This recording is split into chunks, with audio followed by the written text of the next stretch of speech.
I'm Randall, 58, and I thought I knew my wife better than I knew myself. Denise and I have been married for 32 years in Asheville, North Carolina. We raised 2 kids, survived layoffs, buried both our fathers, and somehow kept moving forward. That's what long marriages are, gentlemen. Not fireworks. Endurance. I run a small HVAC company. Denise is an administrator at the local hospital. We aren't rich, but the mortgage is paid and our biggest arguments these days are about whose turn it is to buy birdseed. That Sunday started like any other. Our daughter, Claire, had come by for dinner before driving back to Charlotte. My son, Gavin, called during dessert. Denise was smiling more than usual. Looking back, I should have noticed that. Then an old tablet sitting on the kitchen counter chimed. It was one of those ancient devices we hadn't used in years. The thing still had scratches from our family vacation to Florida. Denise's smile vanished. A message flashed across the screen. I hope he doesn't find out before next month. That was all I saw. She moved faster than I'd seen her move in years. She grabbed the tablet and turned it over. I looked at her. She looked at the floor. Now, I've learned something about marriage. A person can lie with words, but panic tells the truth. Who sent that? I asked. She forced a laugh. Probably spam. Spam. At our age, people blame everything on spam. Strange emails. Bank notices. Even forgetting anniversaries. I didn't argue. I simply nodded. But my daughter noticed the tension. You two okay? Claire asked. We're fine, Denise answered too quickly. After Claire left, I loaded the dishwasher while my wife stood at the sink staring out the window. Denise, I said quietly, what am I not supposed to find out before next month? She didn't turn around. I don't know what you're talking about. That answer bothered me more than the message itself. Because she didn't ask what message. She already knew. I went to bed that night beside the woman I'd loved for over 3 decades, and for the first time in years, I stayed awake listening to her breathe. I had a feeling that old tablet wasn't finished talking. And I was right. The next morning, I found something even stranger. I woke up before sunrise, something I usually do only when a big job is scheduled. Denise was still asleep, facing the other side of the bed. The old tablet sat on the kitchen counter where she'd left it. I made coffee and stared at the thing like it was a snake. Then I picked it up.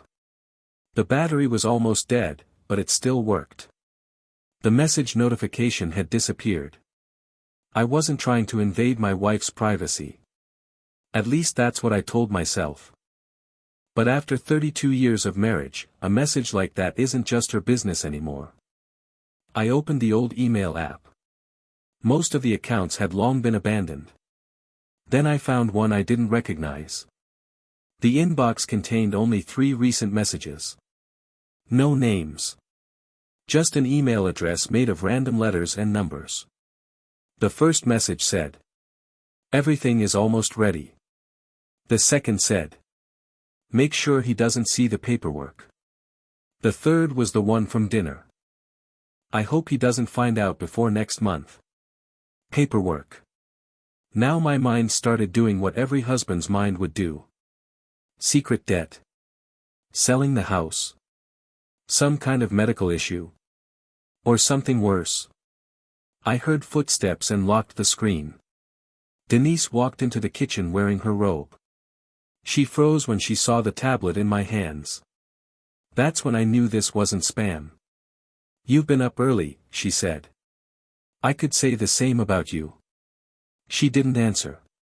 I slid the tablet across the counter. Who is sending these messages? Her face lost its color. I told you. It's nothing. No, Denise. It's something. She folded her arms. I know that posture. I've seen it during arguments with our children. It's her shield. I'm handling it, she said. Handling what? Again, no answer. Men, let me ask you something. If your wife of 32 years looks scared to tell you the truth, would you keep pushing or stay quiet? I decided not to push. Not yet. At work that day, I couldn't focus. Around noon, my office manager, Jerome, walked in and asked if I was feeling okay. Apparently I looked like a man who had just seen a ghost. When I got home that evening, Denise's car was gone. And on the kitchen table sat a large envelope. My name was written across the front in my wife's handwriting. I opened it. The first page made my stomach drop. I thought I finally understood what was happening. I was wrong. Inside the envelope was a copy of a retirement account statement. Not mine. Denise's. The balance was far larger than I expected. Far larger than I even knew existed. There was also a handwritten note. Please don't be angry. I wanted to explain this the right way. That's all it said. No explanation. No details.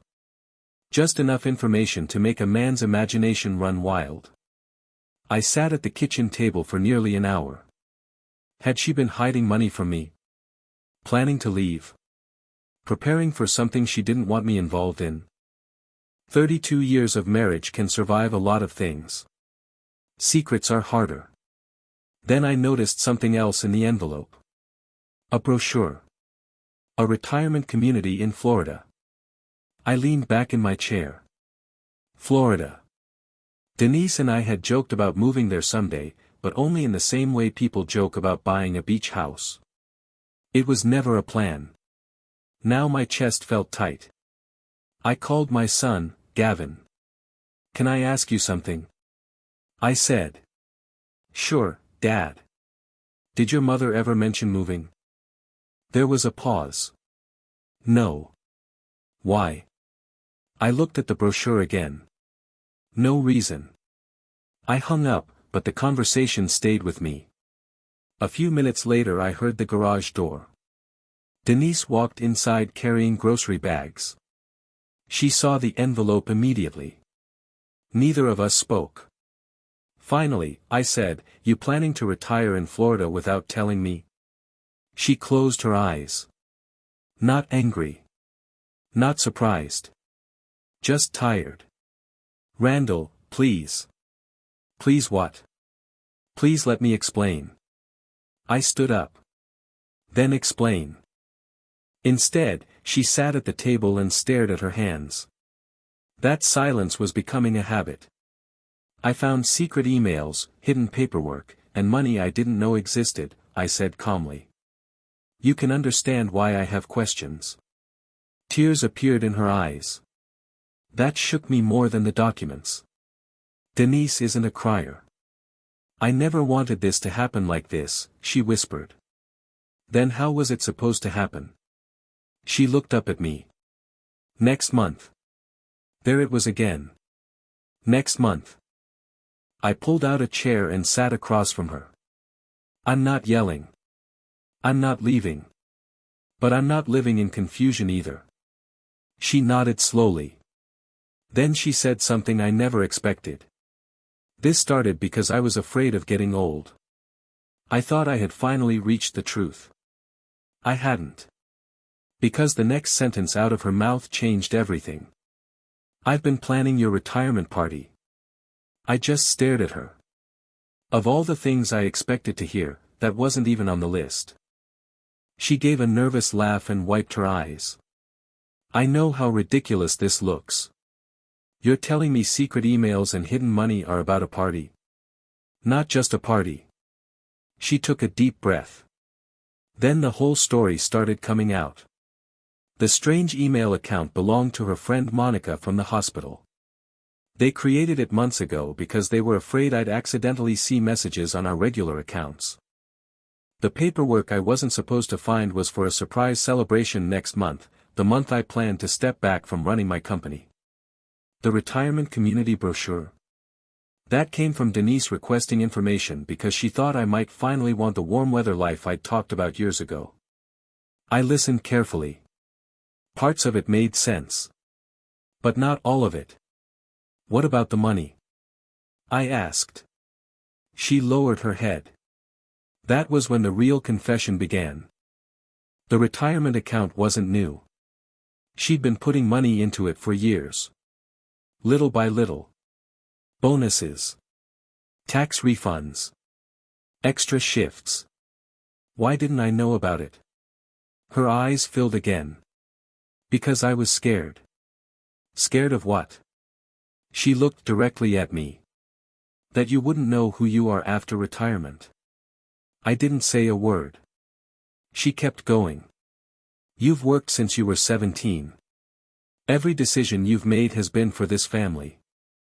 I kept hearing you talk about slowing down, but every time someone mentioned retirement, you looked terrified. That stung because it was true.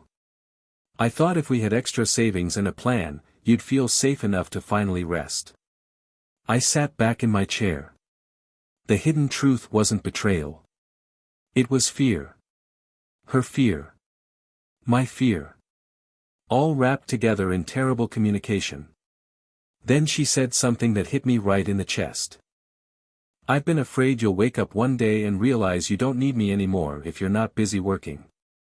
There it was. Not money. Not Florida. Fear of growing old together. Fear of losing purpose. Fear of being left behind. I reached for my coffee cup, but my hand stopped halfway. For the first time in 2 days, I realized I might have been investigating the wrong mystery. And then I asked Denise one question that made her start crying all over again. I looked at my wife and asked, "How long have you been carrying all this by yourself?" That did it. Denise covered her face and cried. Not loud. Not dramatic. The kind of crying that comes from being tired of holding something too long. Almost 3 years, she said. 3 years. 3 years of worrying about our future while I kept saying things like, "I'll slow down someday." The truth was, I didn't know how to stop working. My company wasn't just a job. It was my identity. I moved to the chair beside her. You should have told me. I know. And I should have told you I was scared too. She looked up. You were. I laughed softly. Denise, I'm 58. My knees hurt in the morning, my reading glasses keep disappearing, and half my friends are talking about retirement like it's the end of the road. Of course I was scared. For the first time in days, she smiled. Then we talked. Really talked. 4 hours. No accusations. No pride. I learned she'd built that account because she wanted us to travel, visit our grandchildren someday, and have choices. She learned I wasn't afraid of retirement itself. I was afraid of becoming unnecessary. Funny thing about marriage. 2 people can sleep in the same bed for 30 years and still hide the same fear from each other. The next weekend, we sat down with our daughter Claire and our son Gavin. Everything went on the table. The savings. The worries. The retirement plans. By the end of dinner, my son looked at me and said, "Dad, you know you'll never stop being useful, right? We'll still call you every time something breaks." We all laughed. A month later, I had my retirement party. Turns out half the town had been invited. Monica had helped organize it. Jerome from my office gave a speech that embarrassed me in all the right ways. And Denise handed me a small photo album. On the last page she had written, "Your value was never your paycheck. It was always your heart. I won't pretend one conversation fixed everything. Trust takes work." So we made a plan. No more secret accounts. No more silent fears. Every month we have what Denise calls our kitchen table meeting. We talk about money, health, dreams, and worries. Simple things. Important things. Because marriage doesn't usually break from one terrible event. It bends from years of unspoken fears.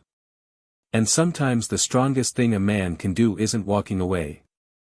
Sometimes it's sitting down, listening, and having the courage to admit he's afraid too. We've been married 33 years now. The birdseed arguments are still going strong. And every once in a while, I catch Denise looking at me like she's making sure I'm still here. I always smile. Because I am.